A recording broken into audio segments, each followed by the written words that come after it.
Yes, hello and welcome back to the PE Insights podcast with me, your host Nathan, brought to you by the fantastic team at PE Scholar. This is a midweek bonus episode. A couple months back I had a conversation with the brilliant Olivia Flemons. She is currently studying a PhD on physical literacy and comes from a sports psychology background and has been particularly inspired by her mum, who is a PE teacher. In this episode, we look at Olivia's experiences of physical education and what she's doing on her PhD. Lots for us to think about. Little bonus midweek episode for you. Hope you enjoy it. Olivia, welcome to the PE Insights podcast. Thank you. Thank you for having me. No, thank you so much for dedicating this morning to come on and have a conversation with me. Really looking forward to this one. I've been following your work on physical literacy over the last couple of months, so really excited to hear you share your insights with our audience. So let's start then. Tell those people that are listening a little bit about your educational journey so far. Yeah, so I come from a sport psychology background. I did my undergraduate in sports psychology. I also actually did do outdoor adventure education for maybe 1 year. Realised that I wanted to go more down the psychology route because I really enjoyed the stuff we learned on like positive psychology and about like mental well-being and how we feel and the whole holistic side of things. I really had a passion for. So that's my background. Do you know, to be honest, with the whole PhD, so I'm doing a PhD at the moment, based at the University of Bedfordshire. I'm a part of the Institute of Applied Social Sciences, so it's going down the more kind of sociology and psychology route. And I did do my undergraduate at the University of Chichester. But yeah, going back to the PhD, I didn't actually intend to do one. It kind of came very sporadically. So I did my undergraduate and I wanted to do a master's in some sort of like clinical psychology route. And I was like, I need to get some sort of clinical experience then. So I worked in a hospital for about, maybe it was just under a year, to get this to build up the clinical experience. And I think I remember being on the phone to my mum and I was like, Mum, I hate this. I really hate this. And funnily enough, so my mother is actually, she is a physical literacy advocate as well. And she's a senior lecturer at the University of Bedfordshire, Michelle Flemons. Yeah. So it kind of runs in the family with the whole PE thing. Yeah. And she said to me, she's like, well, we do have a PhD going if you want to carry on in academia. And at this point, I hadn't even graduated yet. So I was still, I think I'd just handed in my dissertation and I was like, you're joking. I haven't got a master's. I haven't, got the experience to do a PhD. And I think at the time I was like, you know what, I'm just going to take the leap. So I took the leap and the advertised PhD was actually on adolescent girls' physical activity and human and planetary benefits. I was like, this is totally on my street. This is brilliant because I used to be an instructor when I was younger in like adventure sports. So I was like, brilliant. And I love researching like women in sports as well. My undergraduate dissertation was on perceptions towards sport during COVID for women. So like home-based exercise. And I think I was on a research project with Dr. Joanne Hill. She's from the University of Bedfordshire, and we've just published it actually, but it's on perceptions towards physical activity within the home environment. And that was on women as well. So I was like, brilliant, I'll go for this PhD. Got accepted to the interview and I was like, great, this is brilliant. And then unfortunately I didn't get the advertised role because it was centered around cardiometabolic health. Whereas when I read through the proposal, I was like, I could apply this holistic well-being side. And when I was doing the literature search, that's when I came across physical literacy. And I was like, my goodness, this is... So I come from sports psychology, and we don't come across physical literacy in sports psychology. It's very just dualist kind of perspectives. So the mind and the body are completely separate. And I was kind of like, okay, well, I don't really agree with it because the mind and the body is one. And I thought during my proposal, I was like, well, I could do, do this PhD where in this monist lens. So I was searching up like monist, physical activity theories and stuff. And that's when I came across it. I spoke to my mum and I was like, oh, Mum, this is what I'm going to do the proposal on. I'm going to talk about this concept called physical literacy. And she goes, oh, I researched that. And I was like, oh, do you? She goes, yeah, I researched that. I was like, oh, wow, okay, this is really weird. And she goes, no, do it, 100% go for it. So I went for it. Obviously didn't get the advertised role, and they offered me a different role because they thought it's still very valuable with what I wanted to propose. So essentially what I wanted to do was, what this PhD is doing is looking at the interconnectedness between meaningful physical activity experiences and like catering to people's needs based on what they find personally meaningful. The concept of human flourishing, which is essentially just an extension to overall well-being. So how can we flourish as individuals and live an optimal and virtuous life, but sustainably? And then obviously it's got the physical literacy side as well. So within the research, there are like current exploration on like dualist ways. So there's stuff with physical literacy and there's a bit of meaningfulness, or physical literacy and, perceptions towards the environment and stuff like that. But there's nothing looking at it from a holistic and monist lens. So hopefully the PhD will combine those three together. But yeah, so that's my educational journey so far. So I do the PhD, and then on the side of that, I work about 5 different part-time jobs. So it's very, very busy in the life of Olivia at the moment. Yeah.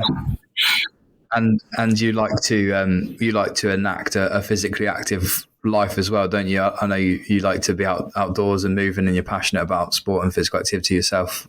Yeah. So I absolutely loved. I've grown up being sporty and active. I guess I got it from my mum, but my main sports go more into the adventure sports. So I grew up around this sport called flowboarding, and it's kind of, I don't know if you've ever been on a cruise ship is the best way, because people are like, oh yeah, that one.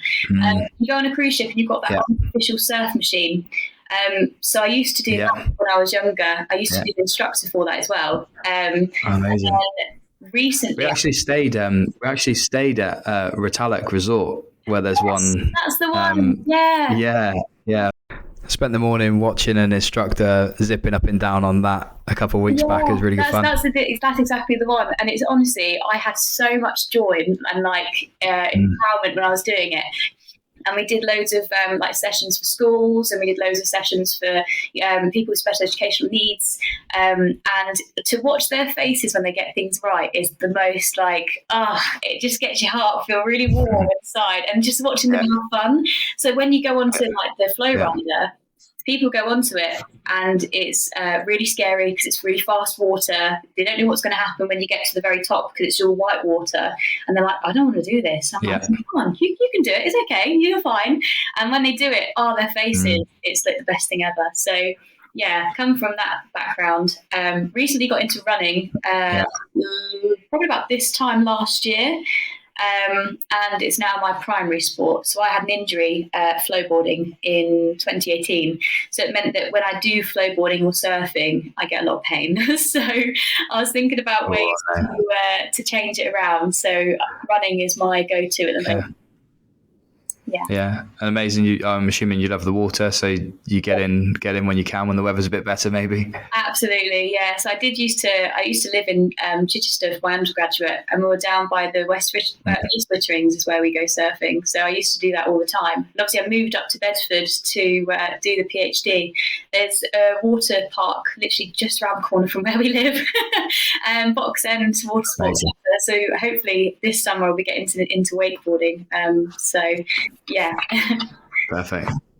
Brilliant. So before we dive into your PhD and your studies in a little bit more depth, let's talk about physical education and what it means to you and young people. What were your early experiences of PE like? What was your experience of PE like in school, and what does it mean to you as a subject?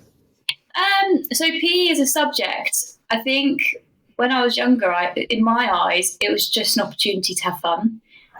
I didn't really see it as, like an English or maths or science. For me, it was an escapism from English, maths, and science. I absolutely loved it. I was on like athletics teams when I was in secondary school. I did a lot of cross country. I was never really that good at it, but I just enjoyed doing it. And yeah, I've always really loved PE when I was younger. And I think one thing, what was your question? Sorry, if you could repeat it.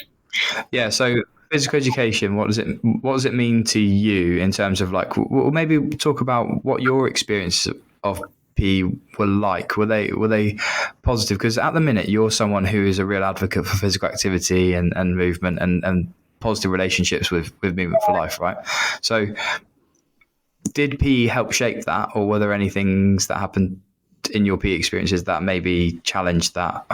I think PE never really shaped my aspiration to be physically active for life. That came outside of PE, mostly because when I did do PE, we were quite a lot of the classes. Obviously, we were separated girls and boys. There were the popular girls, there were the favourite girls, there were the girls that are least active, and I was kind of just like a semi in the middle person. Like I didn't really fit in any particular group, but I just enjoyed being active.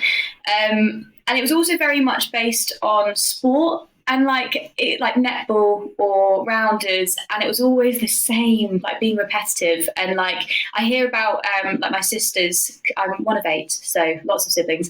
And hear about my sisters in PE at the moment. Yeah.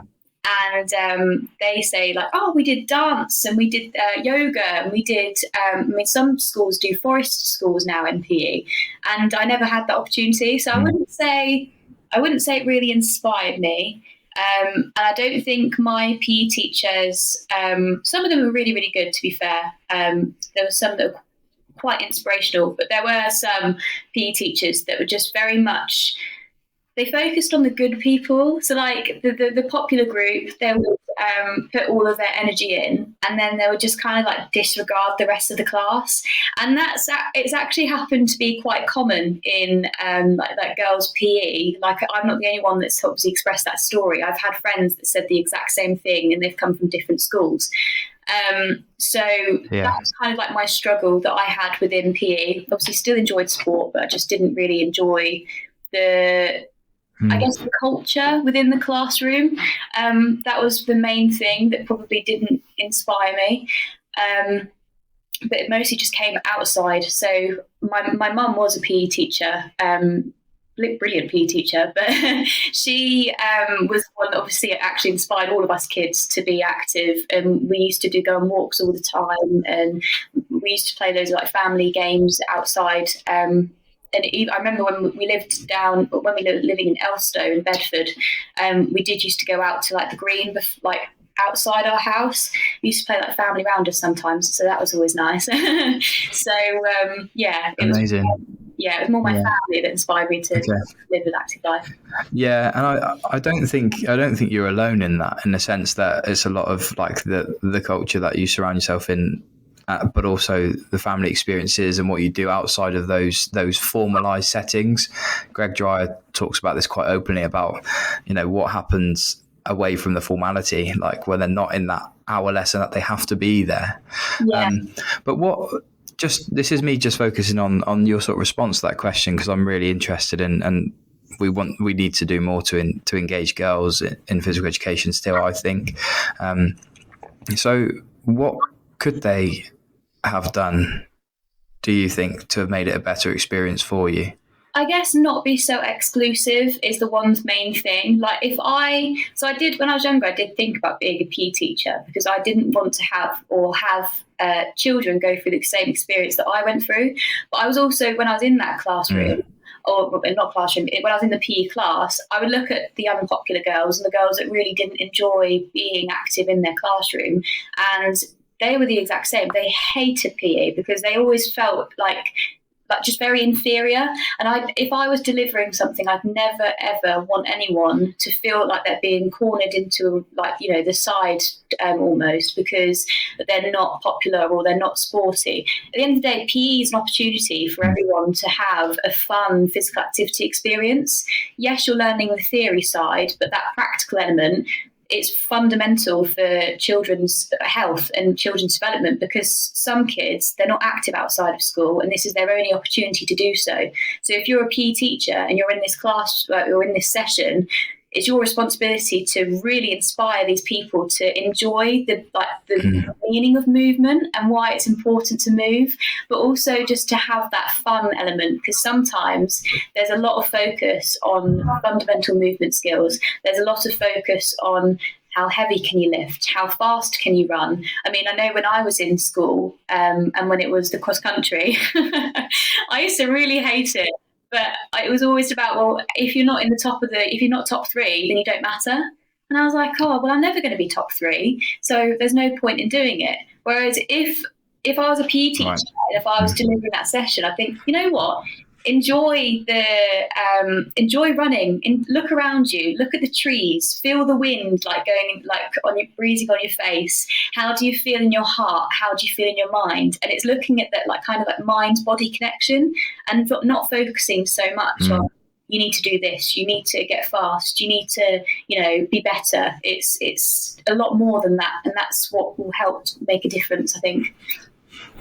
Yeah, that's interesting, and I think we're all aware that we need to move in that sort of direction in terms of making it more inclusive. But I think you highlight some real person anecdotes and personal experiences that bring it to light and just kind of refocus. We need to make a difference here. We need to make it as inclusive and as positive an experience as possible, right? I think it also comes from within pedagogy itself. So with let's say like you've got PE teachers, they do all their teacher training at a university, but they are teaching what they were taught. So, and I think this is one of the biggest issues, is that within, I guess, universities, I don't know how to put it, but there are sometimes like teachers that are a bit outdated. So they think, oh, it should be taught in this way. And it should be taught on, you know, developing the skills, developing the strengths and the abilities to apply elsewhere. But I think that's where the change needs to occur. So we need to, you know, train the trainers who are training the trainers, if that makes sense. It needs to happen all around. But yeah, I think a lot of it is quite outdated, and I think it needs a big update. Great. Tell us, let's move forward towards your research then. Tell us a little bit about where you're at with it, what you found so far, maybe a little bit about the methodology, what your perceptions are, what you predict might be the outcomes. Tell us a little bit about your study. Yeah. So obviously, like the PhD in itself is looking at the interconnectedness between meaningful physical activity experiences, human flourishing, and physical literacy. It was going to be on adolescent girls, but I wanted to be a little bit more inclusive of other audiences. So now it's actually focused on community settings, and how can we embrace people to enjoy the movement within their living space. So how can we get me to decide to go out for a walk around the green instead of, you know, sit on my chair after our meeting and just ponder. But it's looking at that kind of element of things. And I think to give a bit of background, with the current strategies that are in place, I guess in the UK, they're very much focused on quantifying movement. We've got these national guidelines and they say you have to meet 150 minutes of activity a day to be deemed active and to be deemed healthy. But like, what does that mean? There are people that do gardening and it's a lady next door. So we live in a flat and ground floor flat, no garden. There's a lady next door that literally just comes outside, and we already have like people that, look after the bushes outside our house. She still goes outside and, chops a few leaves off the bushes, and she plants some plants, even though there's someone that does it for her. But that's her way of keeping active. But like, she doesn't see that as being active. She sees it as, it's just doing chores. But that's still an element of activity that counts within that 150 minutes because you are moving around. Same with cleaning. Same with walking to work, active transport. And I think there's a lot of pressure on trying to meet this quantity as opposed to actually enjoying the benefits that this activity has to offer. And just as an example as well, National Fitness Day in 2021, it got, I think, over 1 million people, maybe it was 2 million people active on that one day. But what difference is that going to make throughout the year? Like, it doesn't really, it's not creating sustainable activity. So that kind of inspired me to go, you know what, let's see what we can do from a community grassroots level to, create these meaningful experiences and embrace the benefits of physical activity and movement. So in January 2023, I was given the opportunity through the IPLA, so the International Physical Literacy Association, and through this land developer called Lands Improvement Holdings. They are trying to create an environment that's called Healthy Happy. How can we, and it's through physical activity. So instead of building houses, creating this concrete jungle, can we change this paradigm and instead generate an environment where physical activity is at the centre? So can we have, walkways and cut-throughs so you can be active and you can get to the shop without having to, walk all the way around and stuff? So we started this project in 2023. 2023. May was data collection time. And what we wanted to do was kind of gather an insight to people's motivations. What motivates you to be active? What do you find meaningful about physical activity experiences? And that if you could be given a magic wand, what would you decide to see? What would you want to see in your space that you live in? Because sometimes it's all good, within PE, inspiring people to be active, but we need to do it in our direct current living space, I think, as well as doing Absolutely. it in PE. Yeah. And that's because, like I said before, obviously for some girls, PE is the only opportunity where they can be active. So how can we extend that beyond PE at grassroots level to promote activity? And I've actually collected all the data now, so I'm just through the analysis stage and write-up stage. And there were some really, really interesting findings. So we thought that they would want to see, these really fancy spaces. So outdoor gyms and Mugas, like different types of Mugas. And we gave them the opportunity to decide, what would you like to see? But all of them, they weren't bothered about this flashy equipment or this flashy infrastructure. They were worried about safety. They wanted to feel safe in their direct living space. They wanted to... they wanted inclusive spaces to be active in.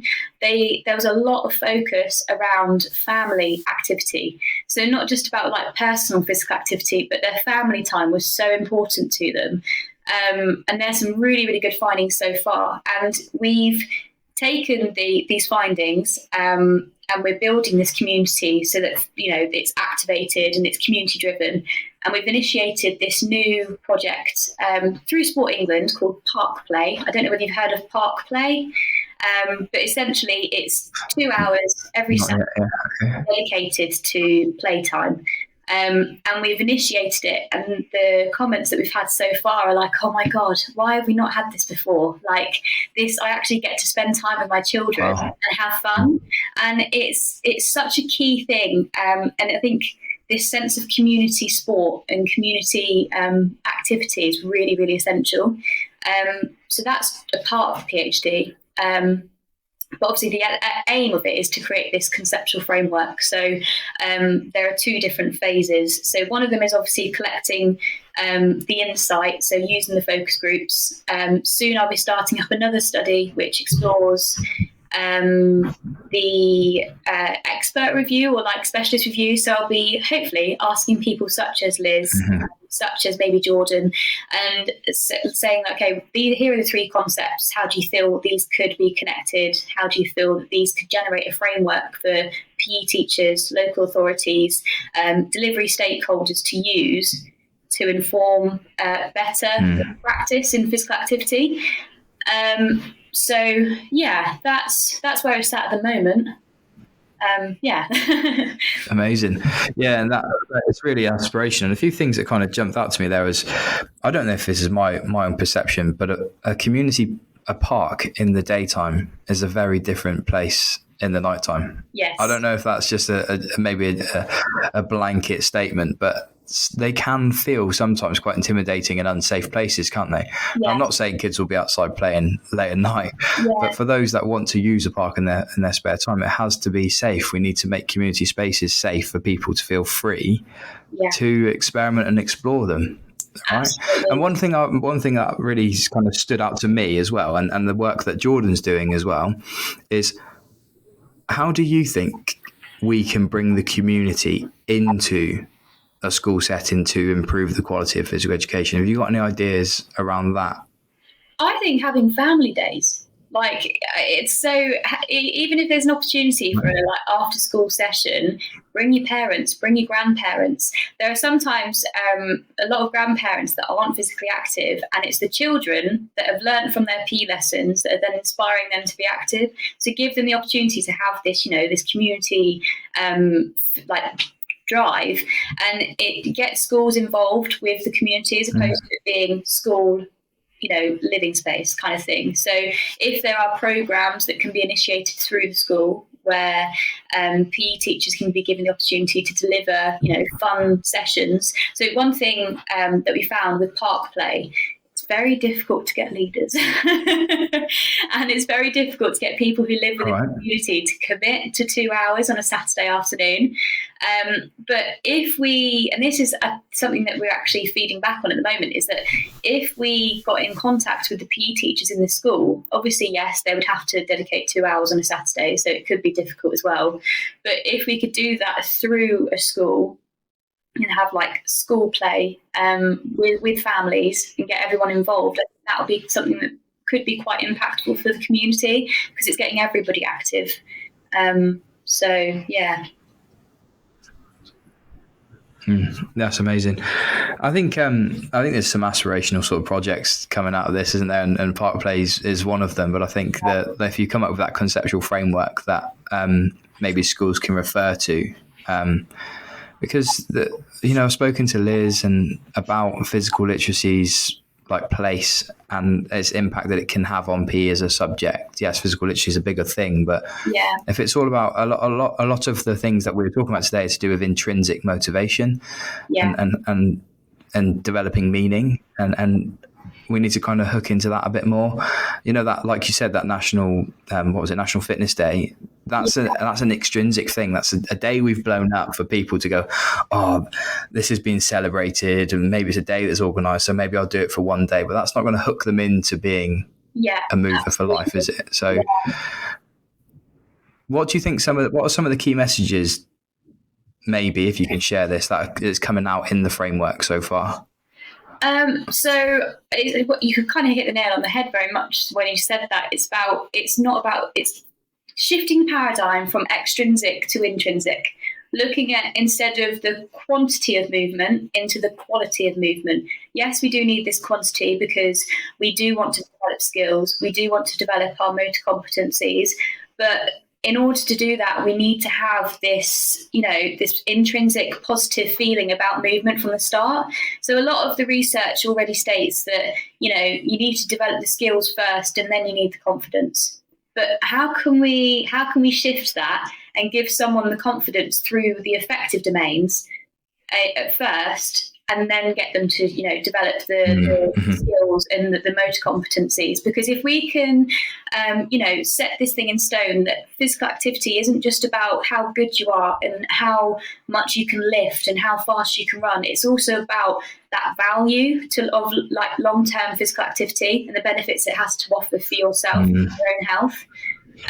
So I think a key message is shifting slightly from the quantitative movement into that quality, providing these quality, fruitful physical activity experiences through meaning. So through listening to people's voices. What was their stories when they were younger? What was their most fun experience when they were active? And how can we replicate that to ensure that they're wanting to engage and wanting more?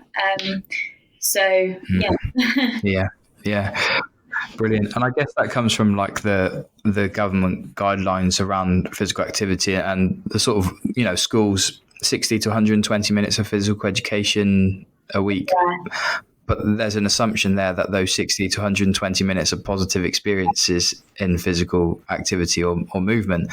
If that child's in the lesson and it's not, then it's still a quantity of a 60 to 120 minutes, but it's not positive, and that's only going to have a detrimental effect, isn't it? Yeah, absolutely. So I'd rather less of high quality, meaningful movement than more of not. Yeah, if that makes sense. Yeah. I think it would be, I think it's just about inspiring people.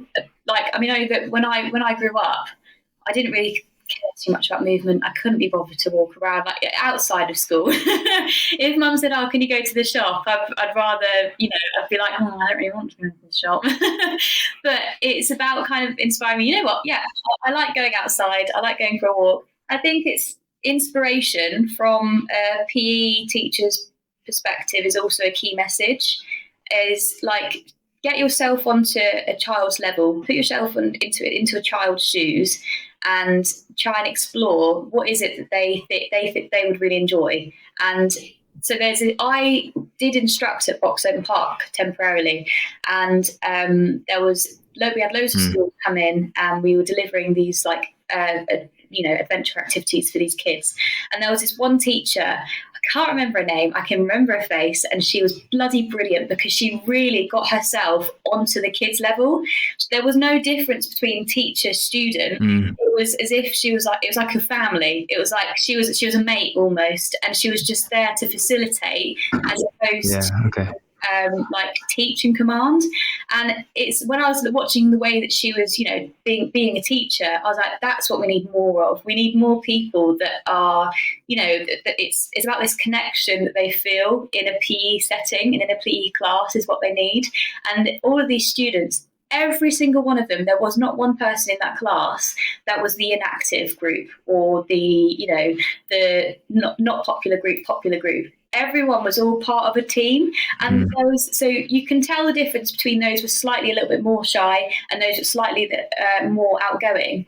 And the more outgoing students were going to these obviously shy students, like, "Come on, you've got this! Like, we can do this together and stuff." And I was like, "Oh, this is what we need." She's doing it right. But yeah, she was incredible. And if we can have more people like that, would be good. I get it, and I there's definitely a place for that. I think my only concern is that in physical education, there's, our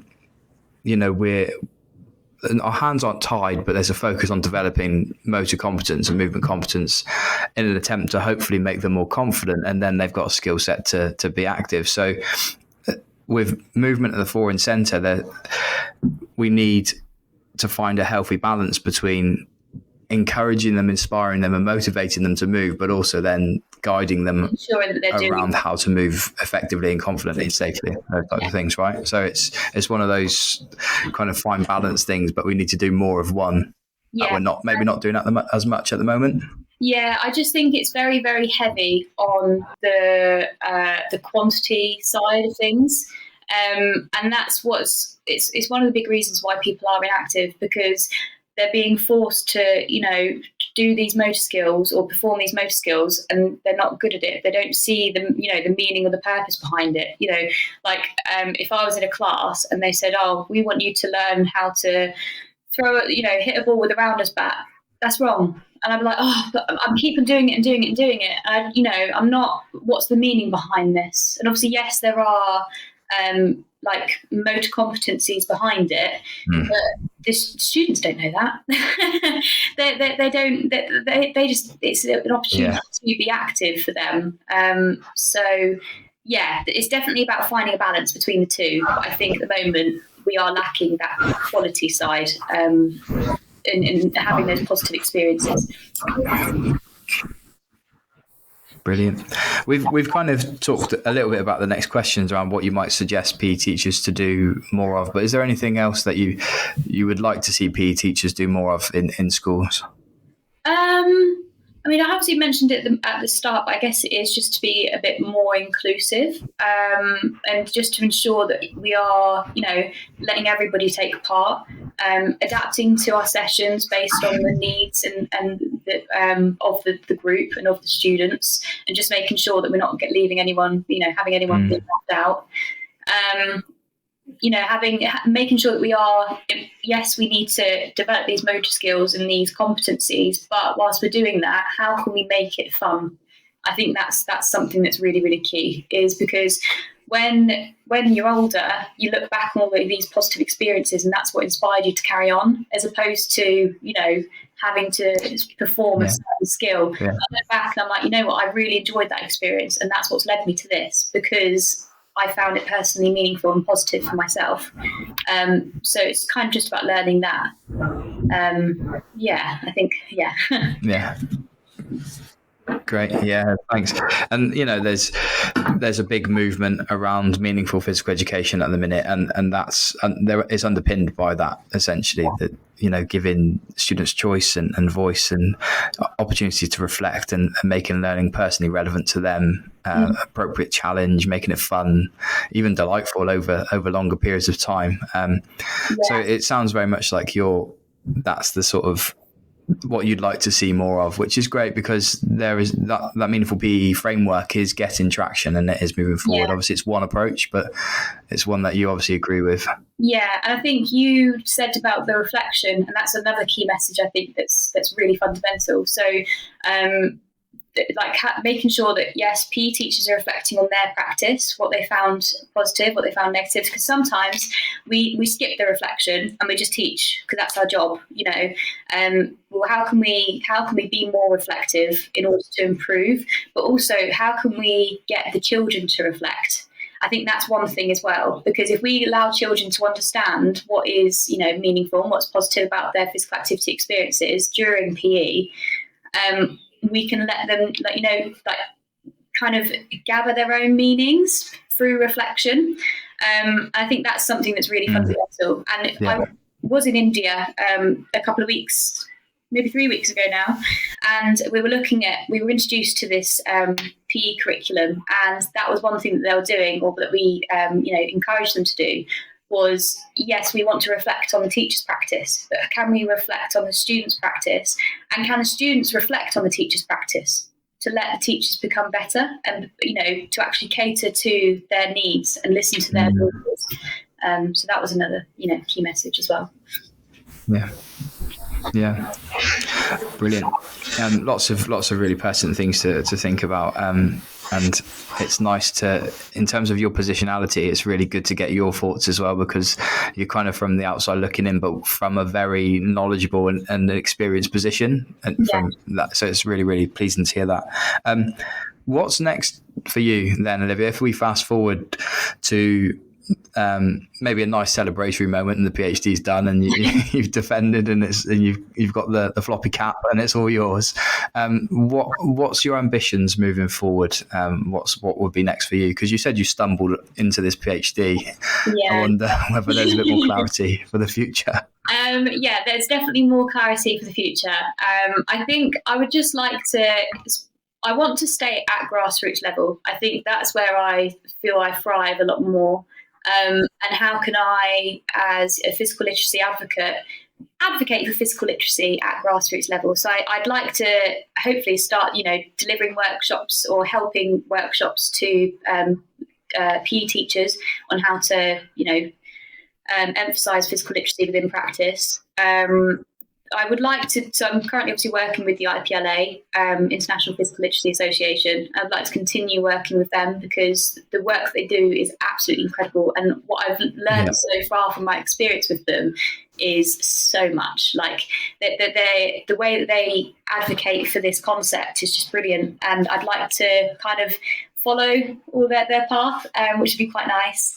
I think if I was to, I'm kind of shuffling loads of plates to decide where I want to go. So I'd like to support local authorities, to deliver this physical literacy and sport development. And I think the world is my oyster. That's the main thing, I think, is I'm going to let the universe decide what my role is. But I think it definitely, doing stuff at a grassroots level and supporting grassroots is where my passion lies. So it will be continuing to do that. Brilliant. I look forward to following that journey as well, and hoping to, I'm excited to see what this framework, this conceptual framework, ends up looking like, and how that might influence the practice of physical education teachers in the UK, but also globally as well. So that's great. This is the kind of, and I preempted you with this, is the tricky part. Could you kind of summarize some of the key takeaway messages for the listener today? Yeah. So I guess if you're a PE teacher, if you already are, then great, but just learn to be inspirational. So if you can change one person's life within your session through understanding what they find meaningful about the session that they're in, and what they find that is positive, what they find that is negative, try to inspire to change that, I think is the main thing. Start with one person, then maybe go for 3 people, then maybe go for a group. And I think being a PE teacher is such a fundamental role for child development. And I think, even if you're, in the PE world, you're basically starting the children's passions for physical activity. And it starts from school level, from within PE. I think if you can inspire people through your sessions, that'll be the key message, and into embrace this quality, the quality movement. So yeah. Thank you, Olivia. Absolutely. I've really enjoyed having a conversation this morning, and like I said, I guess it's quite daunting for you to come on the podcast as someone who's not a physical educator, and I think we had that discussion before you came on, but your insights are incredibly valuable, and the work you're doing will help shape future physical education experiences. So thank you immensely for coming on and sharing your thoughts. Thank you so much for having me as well. It's been nice to actually talk, because it's good to get an insight to into PE. It's my mum follows it, and I get it from her, but it's nice to kind of delve into that just to see what it's like sometimes. So yeah, thank you so much for having me and for giving me this opportunity. Yeah, brilliant. And I think there's a nice warm seat for your mum to come on and have a chat, Michelle, if you are listening. I might be sending a message out very shortly. Yeah, definitely. She's obviously, I'm not biased, but she is incredible woman to gather her experiences. She's brilliant. So yeah, she'd be more than happy to come on. Excellent. Thank you, Olivia. Thank you so much.